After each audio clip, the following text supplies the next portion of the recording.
Malaki ang tsansa na mapabilang si Kim Chiu sa 100 Most Beautiful Faces 2025 sa buong mundo. Gumulong na ang sanib puwersa ng mga Kim Pao Solids para iboto ang isa sa pambato ng Pinas. Mababasa sa X ang post ng maraming netizen at fandom ng Kim Pao ang panawagan na umpisahan na ang pagboto sa kanilang idol. Nagpapatrending na rin ang lahat ng grupo para suportahan si Kim.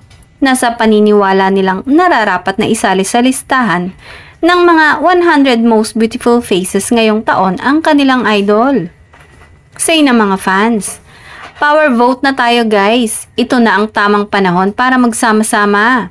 Itaas ang bandera ng Pilipinas.